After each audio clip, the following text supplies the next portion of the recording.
Hello, on behalf of Wiley, I welcome everyone to our webinar today. My name's Andrew Dickinson, and I will be your moderator.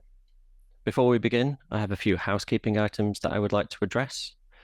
First, we strongly encourage audience engagement. Please feel free to introduce yourself in the attendee chat and engage with each other. And if you have questions, please put them in the chat and we will do our best to address them during the live Q&A at the conclusion of today's webinar.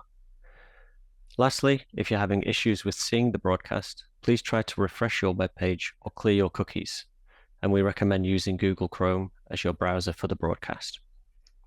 Now, it's my pleasure to introduce our speaker for today, Dr. Florent Waltz. Dr. Waltz is an Ambizion project leader in the Ben Engel lab at the Biozentrum at the University of Basel.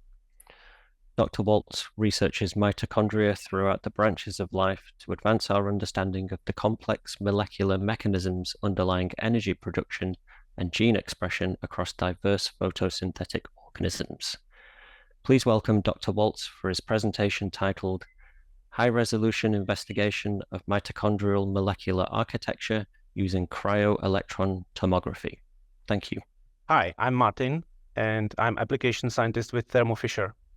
And I'm interested in cryo-electron tomography workflows and subtomogram averaging techniques, preferably at high resolution. Now, I first wanted to show you what the ultimate goal or ultimate dream that we would like to get out of this technique is, and that's really studying proteins in their native context inside cells to better understand their function and how they fit into the bigger picture, as you can see on this beautiful drawing from David Kutzel. But let us start from the beginning. So why do we want to do electron microscopy at cryogenic conditions? So the reason is that our sample consists of mostly water, and that is incompatible with the conditions inside the electron microscope column. So we need to fix the sample, and there are two options. One of which is chemical fixation, and then we need to stain the sample with heavy metal ions. But this gives us an imprint of our object of interest at best. Whereas if we do cryofixation, then our biomolecule or biocomplex is indeed the object that is making the contrast. So the cryopreservation helps us to really do things as native as possible. And then cryo-EM can be divided into two techniques, cryo-EM of non-crystalline samples. So on the one hand, we have single particle analysis, and on the other, we have cryo-electron tomography and subtomogram averaging. So in single particle, we are reconstructing a structure using just 2D projection images, and we need thin samples and non-overlapping densities. And mostly what we are interested in is only the resulting 3D structure of a biopolymer at high resolution. Now, things are a bit different in subtomogram averaging and electron tomography in general, because we acquire a series of projection images, which we then can reconstruct into a 3D volume or a tomogram. So this allows us to analyze also thick samples, and density overlaps are allowed. What also differs are the possible outcomes or the results that we may desire to get out of the experiment. So I already said that we get the whole 3D volume reconstruction of the area that we have imaged. We can then proceed with segmentation to get some contextual information there. And we can also, when we apply subtomogram averaging, we can also solve 3D structures of the individual components there and learn something about their spatial relation. Now, sometimes it is good to combine both techniques because using single particle, we get the resolution, and subtomogram averaging can tell us something about the spatial relations, but sometimes also it can tell us how the complex we are interested in looks like in the native environment. And Florian is going to show you, how you can very nicely use these two techniques in combination to learn as much as possible about your complex. So now, before I go deep into subtomogram averaging, I would like to say something about tomography conventions. So this is a relatively boring topic, but it is important especially for newcomers to the field to familiarize themselves with the conventions before people start chasing high resolutions. So these are my 3 favorite papers, but there is much more. And there is a few things to watch out for. So first of all, we need to make sure that we follow all the format conventions. Then there is tilt axis, so that's the axis around which we are tilting the sample. And then the angles always have a sign, and this is all related to the handedness that in the end we get for our tomogram. And if there is a mistake, then this can lead to a mistake that will be difficult to recover from. So my advice is to try to follow all of the conventions as much as possible. So I have already said that we can analyze a wide range of samples with subtomogram averaging and cryo-electron tomography in general. But this is not restricted to the complex and thick samples. We can also take a look at the samples that are usually subject of single particle analysis. And there is some benefit in doing so, which I will try to demonstrate in the following few slides. So historically, cryo-electron tomography and subtomogram averaging were low resolution techniques, where our resolution was limited to in the range of nanometers. And we were always interested in addressing the question whether it's the technique itself that is resolution limiting, or whether there is some other aspect, mostly sample dependent. So here we have the perfect sample. This is the perfect single particle grade apoferritin, very thin, very high purity. And we acquired just 10 tomograms, and we were interested in what resolution can we get from here.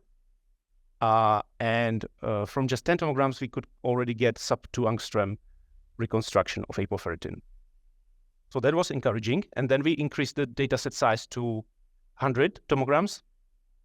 And with that, we were able to get to 1.5 angstrom resolution, which we have never thought we would be able to get for tomography. So the other benchmark that we have performed is a sample that is a little bit more relevant to tomography. So it's those are retrovirus-like particles, and we have acquired a little bit over 80 tomograms of those. And then we were again trying to solve the structure of the basic building motif of this retrovirus particle, which is a capsid protein hexamer, as you can see here in this video. And we could solve this to about 2.9 global resolution in this case, which we would be very happy to get for any in situ sample or inside a cell. Now, it is not only about the final number, about the resolution, but what matters even more is the dependency of the resolution on the number of particles. And on this plot, we have compared 2 experiments, one that was done already 7 years ago with the equipment that was contemporary at the time, and the same for image processing. And then we repeated it 3 years later, when there was some substantial development on both the hardware and software side. And as you can see from this plot, what we needed for 4 angstrom resolution in 2017, so that's roughly 30,000 particles. So this decreased 10 times just in 3 years by software and hardware improvements. So this means that with improvements on the hardware and software side, we get access to much sparser objects, or we get sparse objects at high resolution, both of which is very relevant to in situ work. So now moving on to cells and more complex samples. So we had this mind for a long time. So we wanted to start a bigger project. And for that, we chose a model organism, Chlamydomonas reinhardtii, which is a green alga. And we wanted to get like a molecular atlas of the cell and get representative tomograms of all of the compartments and all of the organelles that are there in the Chlamydomonas cell. And of course, you cannot know it all, and so that's why we established this kind of consortium where we collaborate very actively with academia. I would like to highlight Floran, with whom I have collaborated very, very closely, and who is going to tell you something about his work on mitochondria in the second part of this webinar. So this would be your typical workflow if you are working with cells. So you are cultivating the cells on grids, then you need to vitrify them, and then before they can be imaged in a transmission electron microscope, there is one step in between where we need to thin the cells down in an approach that is called focused ion beam milling to make them electron beam transparent. And for that, we use an instrument which is called cryo-FIP, and we have recently developed and released a new generation of this instrument, which use plasma as the ion source. So this has many benefits over the previous generation, which used gallium ions for milling, and one of the most significant ones are the milling times. So this instrument is designed for throughput and for connectivity. So we can put 12 samples, 12 grids at a time into the cassette, and the autoloader helps us to screen through large number of samples in a short time. And then when we select our favorite one, we create some lamella there. We can take the same cassette out of the autoloader, and that just loads seamlessly into our 200 and 300 kV TEMs. So on this image, you can now see how the cellular lamella looks in SEM mode. And then after we transfer to the transmission electron microscope, this is a TEM image. And here on the right-hand side, you can see already a tomographic reconstruction of this lamella, of one position inside this lamella. Now, it is usually beneficial to go as thin as possible, and we have seen with the new generation instrument that we can go to 50 nanometers, but that is in a manual way. Usually, when we want to do things in an automated fashion, and that's what this instrument is built for, we want to stay on a slightly thicker side. So when we go to between 100 and 150 nanometers, we get much more success rate out of the experiment. Okay, and then when we analyzed the data and looked at some of the usual targets, usual suspects, we always go to apoferritin first, because that is one of the easiest things to perform subtomogram averaging inside the cell. And we could get a reconstruction at 3.9 angstrom. It's always a good idea to use ribosome as sort of your resolution standard, or your measure to calibrate the resolution for your tomogram.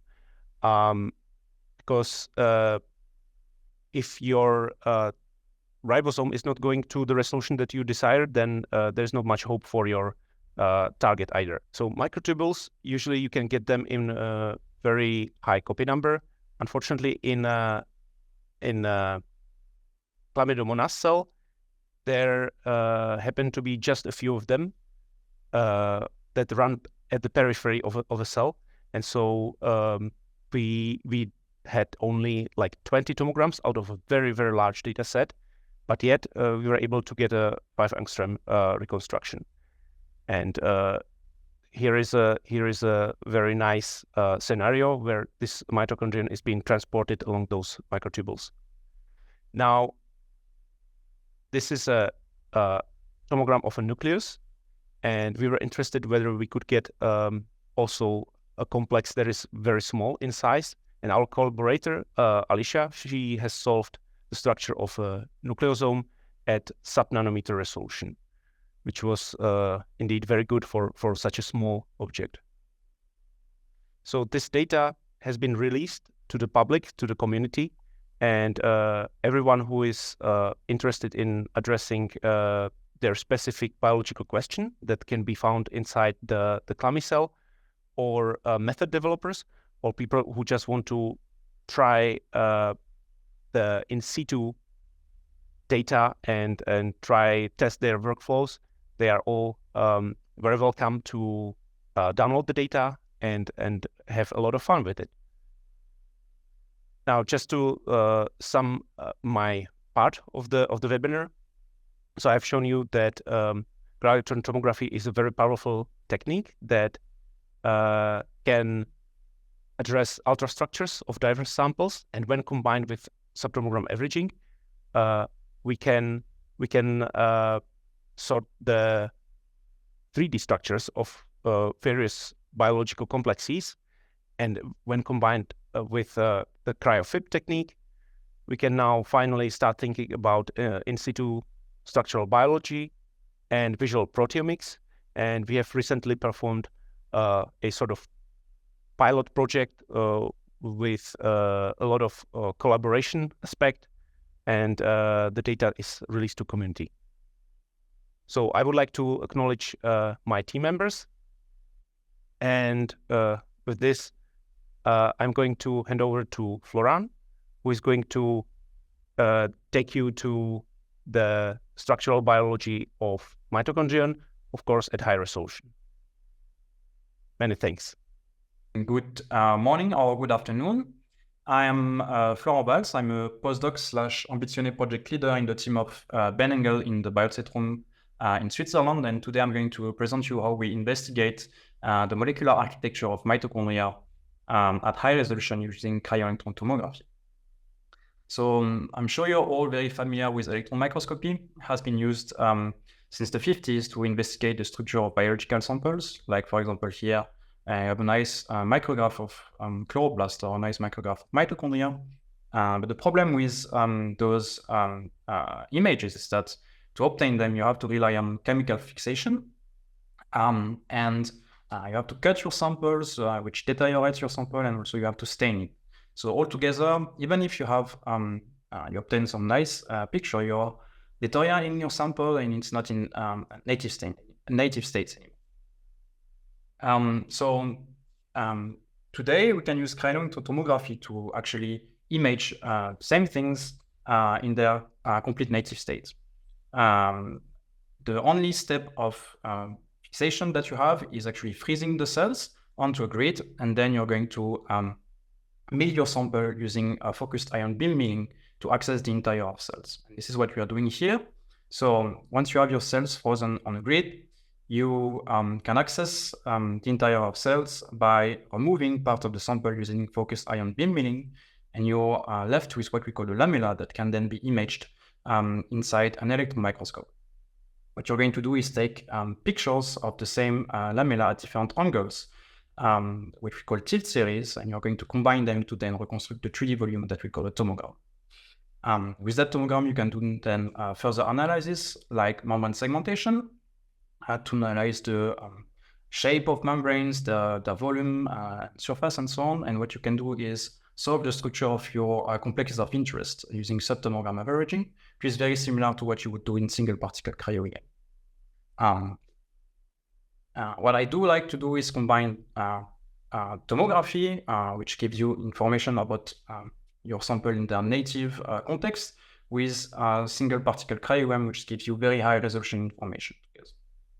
And in the lab, we use Chlamydomonas as our model. Chlamydomonas is a unicellular green algae, which is the perfect size technically for cryo-ET. And it's also very interesting because it has all the core eukaryotic organelles, the nucleus, the ER, the Golgi, of course, mitochondria. In the lab, we mainly work with chloroplasts to study photosynthesis and carbon fixation. But it also have centrioles and cilia, for example. And today I'm going to mainly talk about mitochondria. I like mitochondria because it's something which is conserved everywhere in all eukaryotes. This is due to the fact that it was acquired very early during the evolution of eukaryotes, the process of what we call endosymbiosis. And you can now find it everywhere from animals to plants and in almost every protist. It's one of the major components of the eukaryotic cells, acting as metabolic hubs and powerhouses, notably through, because it's doing cellular respiration through the different components of the respiratory chain, where you're going to have protons which are pumped across the mitochondrial membrane to then fuel the synthesis of ATP by ATP synthase. It also has their own genome and gene expression machineries, which is quite interesting. And what is particular about mitochondria is that even though they are conserved across eukaryotes, not conserved, but you can find them across eukaryotes, the composition and structure of the mitochondrial complexes are not very actually conserved. They are quite divergent, and you can see it, for example, if you look at the structure of those different ribosomes, the mitochondrial ribosomes inside mitochondria, they are very different from the bacterial ancestor, but they're also very different between eukaryotes. And it's the same, for example, for ATP synthase. In mitochondria, they're organized in dimer, and the composition of those dimers, as well as the angle between those dimers, are different. And what is also very interesting is that if you look at mitochondria in different eukaryotes, at the overall architecture of mitochondria, they can be very different. One notable thing is, for example, the architecture of cristae, which are the bioenergetic membranes, where you're going to find the respiratory complexes, can be very different. They can be very narrow and stacked in animals, more relaxed in yeast and Chlamydomonas, for example, and then can even be tubular in that marine algae, which is field active. And what is very interesting for me is to understand what is the link between the architecture that we observe here in cells and the structure that we can observe at the molecular level for the different mitochondrial complexes. One example that I can show you about why single particle cryo-EM and tomography are very complementary techniques is the case of the mitochondrial ribosome of Chlamydomonas. When I first saw that structure by single particle, we were able to see that many of those proteins here in red are actually specific to that ribosome, but for some of them it was difficult to understand the role of those proteins. But by looking at those ribosomes inside the cells, inside native cells, we were able to see that two of those proteins were actually involved in attaching those ribosomes to the inner membrane of mitochondria, as you can see here, and basically coupling protein synthesis with directly protein insertion inside the mitochondrial inner membrane. One of the big questions that is remaining actually in mitochondrial biology is how respiratory complexes are truly organized inside mitochondria. Is that it has been shown in many different organisms that those different complexes, so complex 1, complex 3, complex 4, which are pumping protons, can organize in what we call supercomplexes. And the stoichiometry of those complexes can be very different between the same organisms or between organisms. For example, you can have all three complexes together and so on, but all those different structures were actually solved by isolating them. And there is a big question about are those complexes really organized like that in situ, and what are they always organized like that, and why they are also organized like that.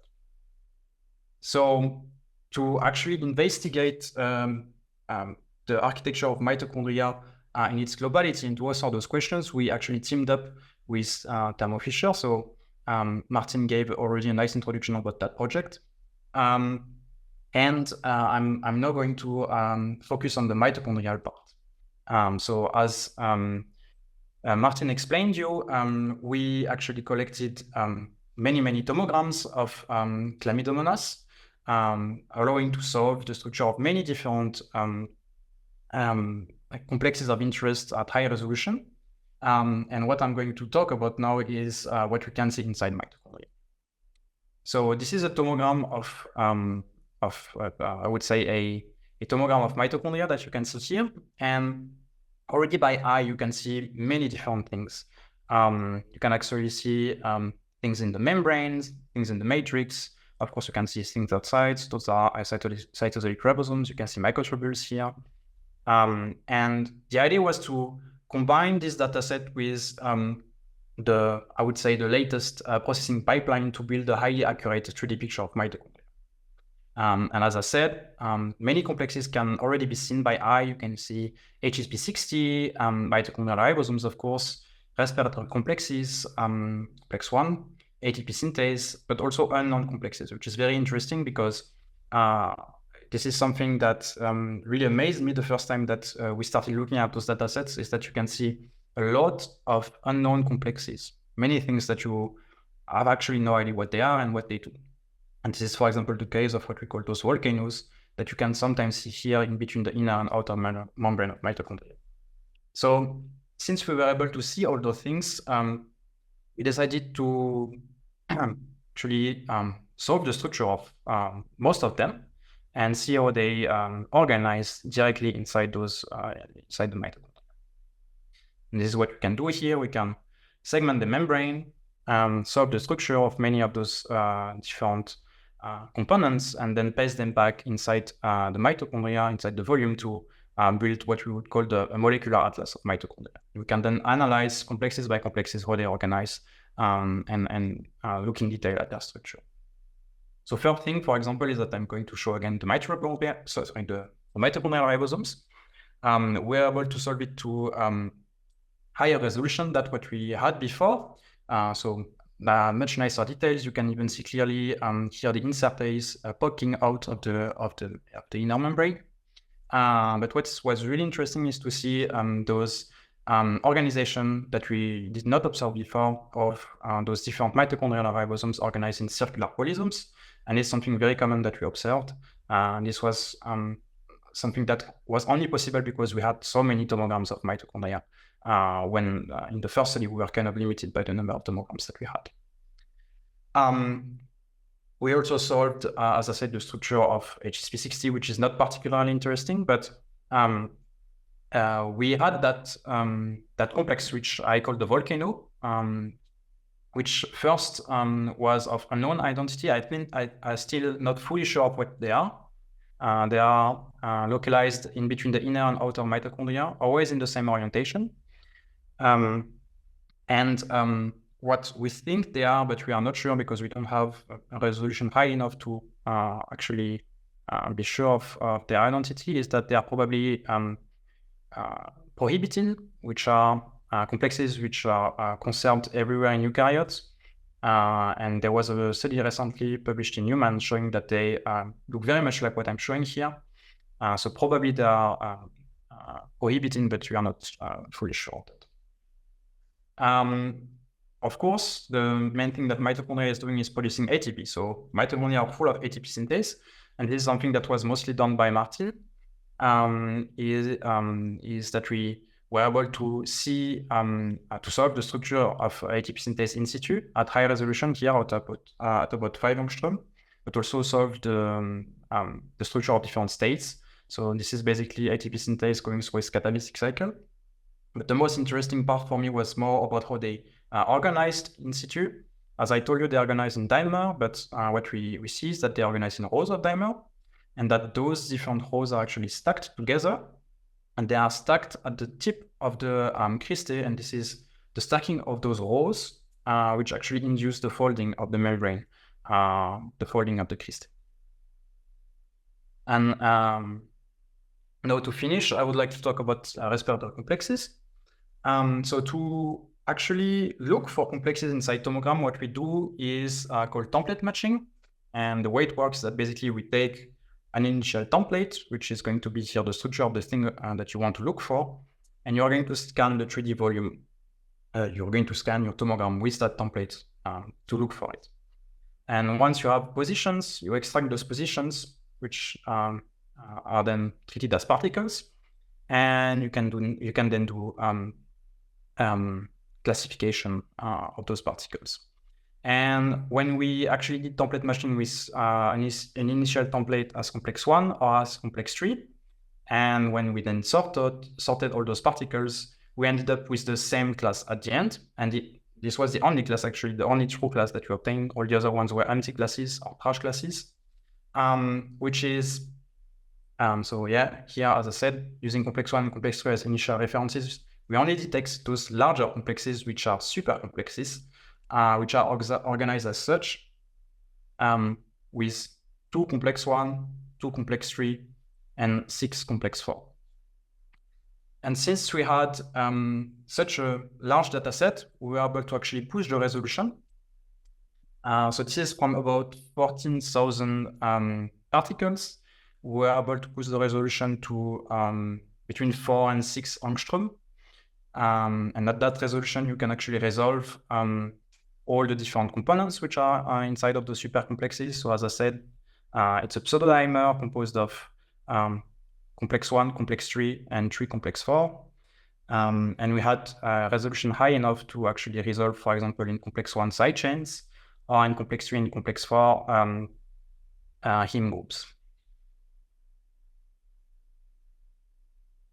Yeah, and so I think this is good. So yeah, this is a summary. You can see how it's organized here. We were able even to solve, to see that the carbonic anhydrase module, which is a module of complex 1, is actually active, because we could resolve the zinc binding domain. Yes, it's so yeah, here, and it's also actually bending the membrane, as you can see here. The thing is that, as I told you, it's only resolved between 4 and 6 angstrom, which is pretty nice, but it was not enough to actually clearly identify all the different protein components. So what we did is that I also purified that complex. I tried to purify it, and I tried to solve the structure by single particle cryo-EM. So I managed to isolate not the full complex that I just showed you, but a subcomplex, which is almost similar. It's composed of complex 1, complex 3, and 2 complex 4. And we solved the structure to about 2.2 to 2.8 angstrom resolution, which allowed us to build a complete model of this complex, then allowing us to identify the complete composition of the different components. 51 proteins for complex 1, 12 proteins for complex 4, and 20 proteins for complex 3. And using the model obtained by single particle cryo-EM, we combined it with tomography to build a full structure of the respirosome. This allowed then us to actually see how all those different components interact together. So in total, the subcomplex that I purified by single party purified and analyzed by single particle cryo-EM was about 95, it was 95 protein subunits, which is about 2.5 megadalton. But the whole supercomplex that we observed in situ is 214 protein subunits, which is huge, 5.4 megadalton. And what we were able to see is how those different components interact together. So we could see how complex 1 and complex 3 interact together, but also the different complex 4, how they interact with the outer part of complex 1. And we could actually see that you have actually very few protein contacts in that complex, which actually suggests that how this entire supercomplex is held together is mainly by lipid interactions, which is probably why when you try to purify these kind of complexes, they fall apart because you have to use detergents. So yeah, probably a crucial role of lipids as true structural components of those different complexes. We then try to actually find differences between what was isolated and what was in cells. And what we are able to see is that at the level of complex 1, there were several proteins which actually had a different conformation between the isolated complex and the in situ complex. And here you can see actually the remodeling of how they change position. You can notably look at this loop, not this loop, this terminal extension of 39 of the 39 kilodalton protein subunit. You can see that it moves from, I will try to put it back, it moves from this position to this position. And the terminal loop of NAT7 is actually replacing it here. And this is actually a crucial position here in complex 1 because it's at the place where the matrix arm of complex 1 and the membrane arm of complex 1 are actually connecting. And those two different components, the matrix and membrane arms, are actually moving relative to each other in order to combine transfer of electrons with pumping of protons. And we actually think that this reorganization of those different parts of the proteins are actually involved in regulating what we call the coupling mechanisms, which is where you have the moving of the matrix arm relative to the membrane arm to actually pump protons. And what we think is that the conformation that we see in situ is actually the active conformation, whereas the isolated conformation is actually inactive. What we are also able to resolve, and why we think it's actually active in situ, is because we were able to actually resolve the binding site of cytochrome C. Cytochrome C is the electron carrier which is shuttling between complex 4 and complex 3. And what we were actually very surprised is that there is actually a large distance between the sites on complex 3 and the sites of complex 4. And the theory about why you have supercomplexes is actually to shuttle this kind of transfers. But here, actually, the closest distance that you have between complex 3 and complex 4 is 90 angstrom, which is already quite far. But the furthest is actually even 250 angstrom. And on average, the distance from the different binding sites is actually 175 angstrom. What is interesting is that if you look at how those respirosomes are actually organized inside the mitochondria, the distance between the inner membranes in the cristae are actually smaller than the distance between the average binding sites in the respirosomes. So what we do think is that actually those cytochrome C are not restricted to and not only shuttling within the respirosomes, but they are probably and they are more likely going to shuttle between the respirosomes from one side to another, actually. Okay, and altogether, we can then basically take all those, as I said, take all those complexes and have a look at them inside the mitochondria. You can see how respirosomes are organized all on the flat part of the membrane, whereas the ATP synthase are at the tip of the cristae. You can see how here the ribosomes are the inner membrane of mitochondria. And with that, we can actually devise this little scheme. And only in the case of Chlamydomonas, of course, it's probably different in other organisms. All those complexes organized in that type of super complexes to altogether pump protons to fuel the ATP synthesis. Still, you have many different types of super complexes across eukaryotes, different stoichiometry, and also different roles probably of those super complexes. We are not sure actually of why they actually organize like that, because from a functional point of view, there is no need for those different complexes to organize together.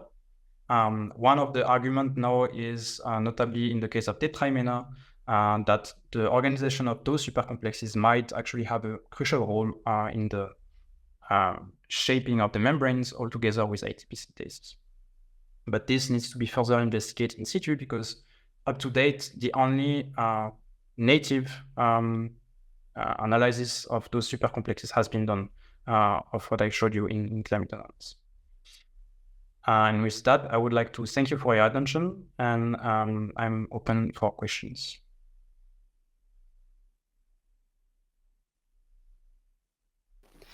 Okay, hello again, everyone. First of all, I'd like to extend a thank you to the speakers for a really interesting presentation today, and thank you to the sponsor of the webinar, Thermo Fisher Scientific. So we've got quite a few questions in the chat, so let's get on with the questions. Here we go. Some good questions today. Hi, I'm a scientist at CZ Imaging Institute. This is a wonderful talk and data set. How many particles and tomograms contributed to each of the average maps? All right. Yeah. Florian, may I go first? Yeah, go first. Numbers. All right. So, yeah, great question. Of course, it was not in my slides, but going from the ribosome, the pixel size of the dataset was 2 angstrom per pixel. So at 4 angstrom, the ribosome was at Nyquist. And so the average that I was showing was coming out of, I think, about 60,000 particles, but the same resolution I think I could get also with 30,000. So the numbers are in the range of tens of thousands also for the other proteins. For example, the microtubule, I think that was between 20 and 30, and the same goes for the nucleosome. Yes, so these are the numbers that you would expect that you would need to get to this kind of resolutions. So tens of thousands. Excellent, great, thank you. Yeah, if I can just add to that, in the case of the respirazone, it was 14,000 particles. So, and it didn't go to Nyquist, but close to it. So. Okay, great, thank you both for that. So we have another one here. Do you really need a relief cut for the algae sample? Yeah, the stress relief cut. So we mostly do it all the time for single cell samples because it doesn't really hurt, or it's not associated with any other risk. It's actually the other way around. So if you do the stress relief cut, so those would be the 2 trenches parallel to your lamella, you actually pretty much increase the success rate of your lamella making. So I would always advise to do it, and only in case your sample extremely well, and you have done a comparison with and without stress relief cut, and it didn't do anything, then maybe. But otherwise, I would always suggest to do it. It's a good idea. Great, perfect, thank you. I've got one here. It's quite a long one, so bear with me. How do you compare your result with a recent publication from the Kai Zhang group using SPA to solve the complex through mitochondrial isolation approach without using FIB and cryo-ET? Yes, so I guess this is for me. So yeah, there was a recent publication, very nice publication, which is I think not published in Nature, where they used a single particle approach on purified mitochondria of pig's heart, I think, and they solve 4 different types of respirasomes to very high resolution, which is very nice. The thing is that I would be the bad guy and say that this is not native, because this is purified mitochondria. And when you purify mitochondria, especially in animals or yeast where they form networks, they very often break. And when you break the mitochondria, then cytochrome C is released, membrane protection is disturbed, and all those kind of things. Which is maybe why, or I don't know if they just didn't look for it, but why they don't see cytochrome C, whereas we see cytochrome C in situ. So even though it's a very nice study, I think that it would be nice if they had done it in situ, really in situ. Yeah. So yeah.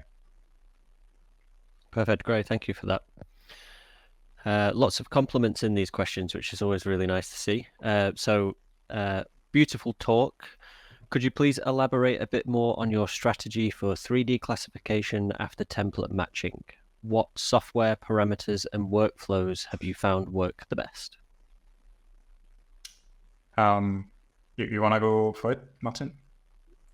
Sure, I can go for it. And I'm also looking forward to hear about the respirasome and how the classification is done there. Yeah, great question. So template matching, really important technique to get all of the starting positions for our subtomograms. And the strategy there is try to get as accurate model for masking of the missing pieces in tomography as possible. And by missing pieces, I mostly mean missing wedge in all of the flavors that it means. So you have this missing wedge, which covers the area that was not imaged. And then you have also missing wedge in between the individual tilt angles. And then on top of that, you have the CTF, the contrast transfer function, which is convoluting your data. And so if you get a precise model for these things, for the missing wedge and all of the other parts to it, then the template matching works the best. And what software? Yes, we used StopGap because it has the most profound and most accurate model. But we also used Python because that's the fastest way to get to a result there, because Python has GPU acceleration, and so it's very fast. Yes. Floran, what's your strategy to give? Yes, for basically the same. For template matching, yes, we would use either StopGap or Python. I think now there is a new release of Python, which is basically almost as good as StopGap because it includes all the features that StopGap included. And I think the question was also about classification after template matching. And in that case, what I usually do is I first pass my particles out of template matching through StopGap, also for classification, initial classification and alignment. And then I import or export all those particles to Reliant. Reliant 4 in my case, Martin used WarpM and Reliant 3. So different approaches, but really, I think it's still very much, at least in the case of Reliant 3, Reliant 4, and WarpM, a case of it was really complex dependent. Maybe now with Reliant 5, I haven't tested Reliant 5. It's maybe it's more versatile and you can just use it like that. But,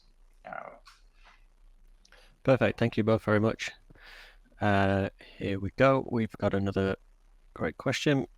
This is really interesting and beautiful work. Have you done any similar work with chloroplast membranes? Not in the case of that study.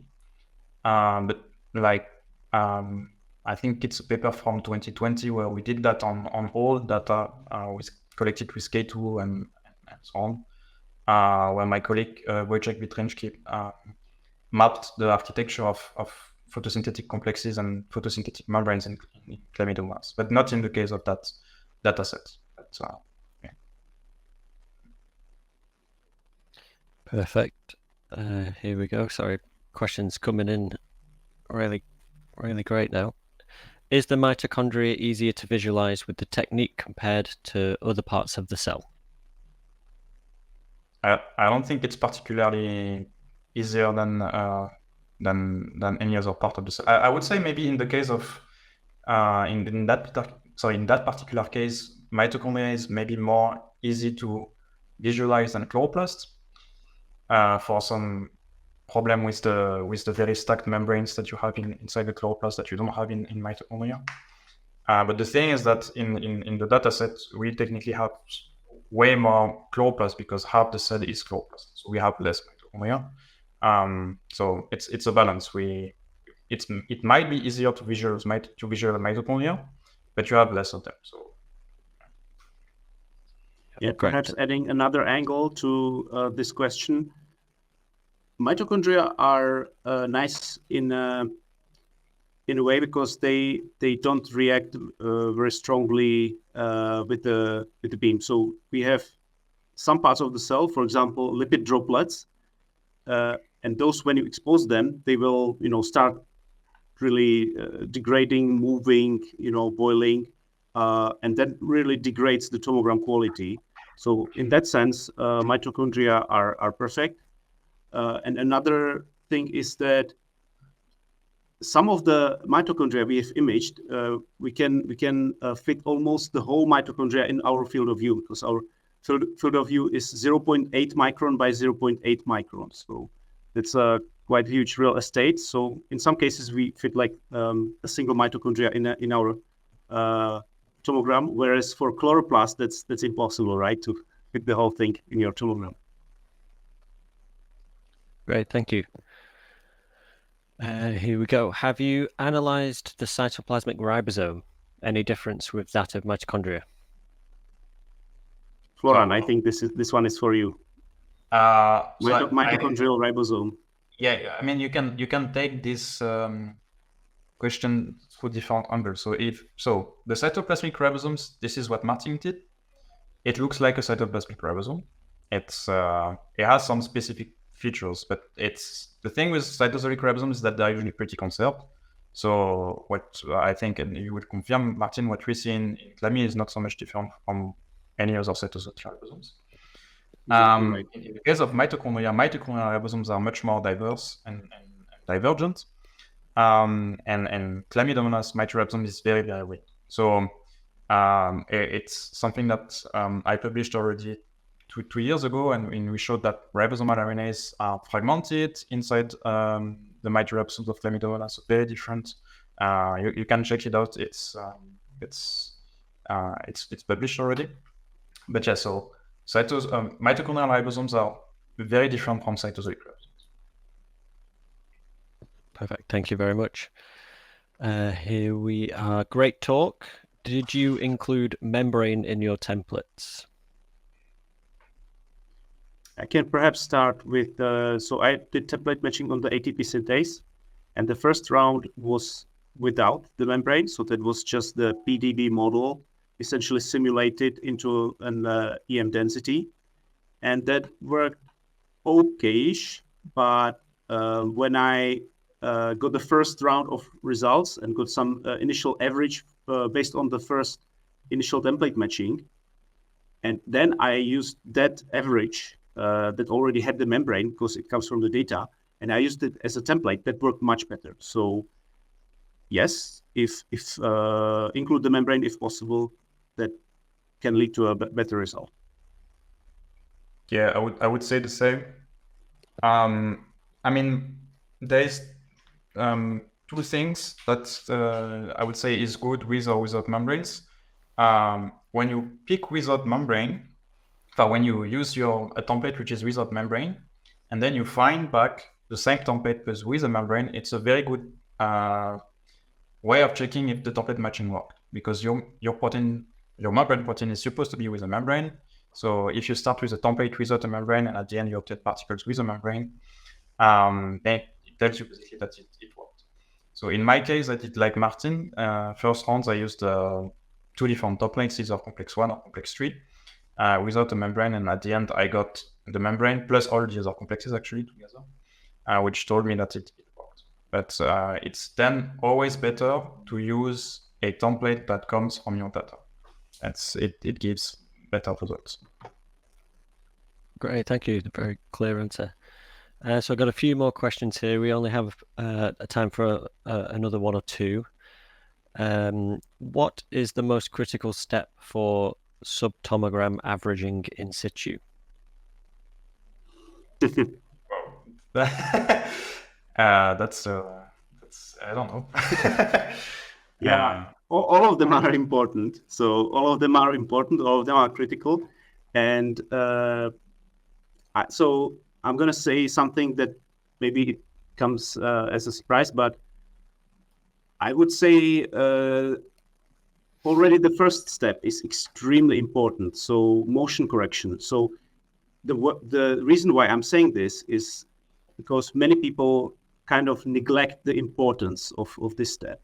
But compared to single particle, where there is a very established way, and many people have looked into that, in tomography we are still exploring, the benefits and the optimal way of motion correction in tomography.